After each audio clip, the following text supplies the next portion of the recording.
Now, it's often argued, and many young people no doubt here today, particularly at university and academic circles, say that Marx, a 19th century thinker, is less relevant in today's world of diverse identities.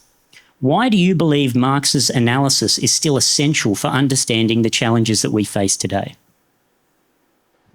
That's a leading question if there ever was one. Let's go back. I want to connect this to the last issue we discussed about, again, the election in 2018, as I recall, it was given, actually May Day, our May Day celebration occurred on May 5th, 2018, and that was exactly the 200th anniversary of the birth of Karl Marx.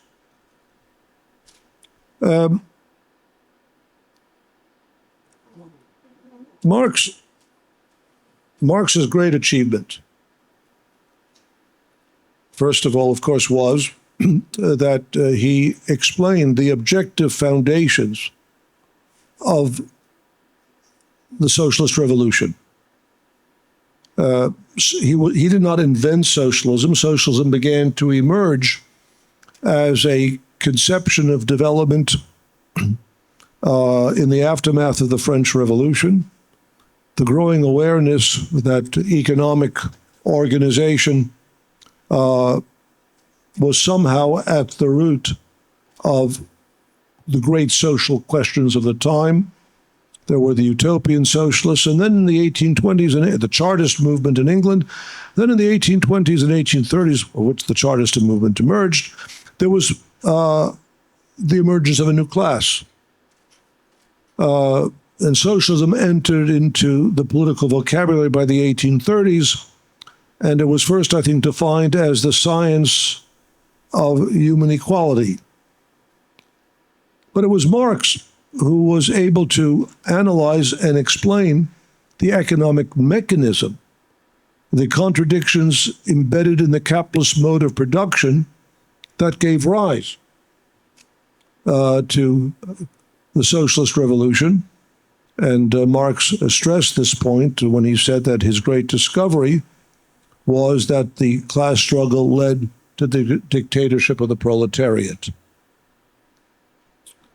Now, specifically in relationship to the previous question, and it again is relevant, the Russia of the 1870s was a predominantly peasant country. Its capitalist development was of a belated character.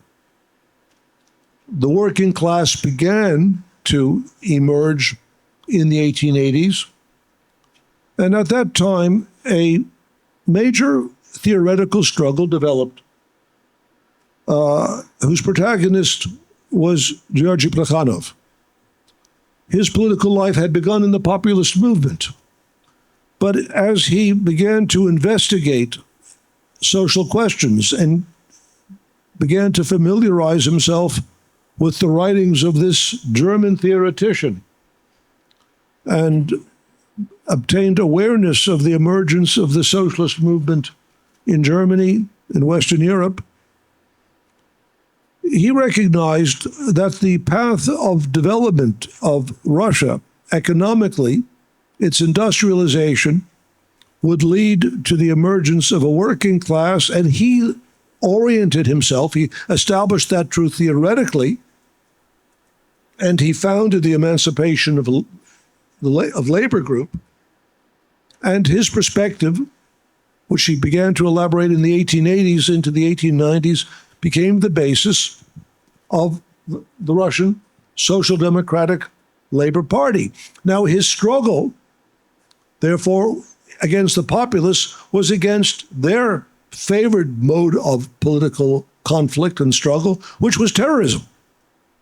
The idea that they could kill the Tsar, kill government officials, and that somehow or other would bring about a change. Well, the Marxists began to describe the terrorists as liberals with a bomb.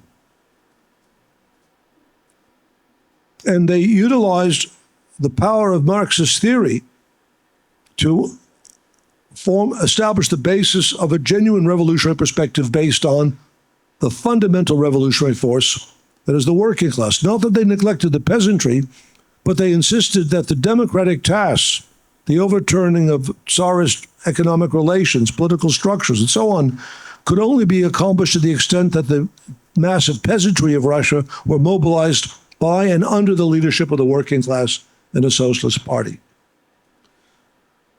Later on, defending the Marxist method, Trotsky said, the greatest revolution in history was begun not with those who threw bombs, but by those who utilized dialectical materialism.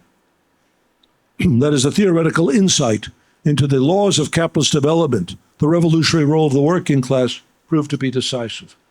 And that, again, is true today. And it's for that reason Marxism, I think, is entering a new golden age, a new era of colossal development, because there is no other ideology, no other scientific theory, revolutionary theory, which is capable of understanding the conditions of present-day life, let alone formulating a coherent program. Could I just ask, what's the Me Too position on Ukraine? What does Me Too tell us about how to fight the struggle in Gaza?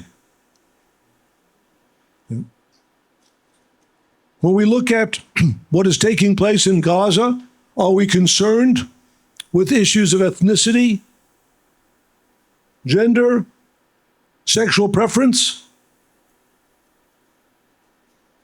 Those who are preoccupied, the great tragedy there is we see the horrifying consequences of nationalist ideology. Everything that the Israelis are doing is being justified on the basis of Jewish identity, only demonstrating that a Jewish nationalist can be no less reactionary than a German nationalist. And Zionism can play as filthy a role in contemporary politics as Nazism did in the 1930s and 1940s. The world is understood not on the basis of identities,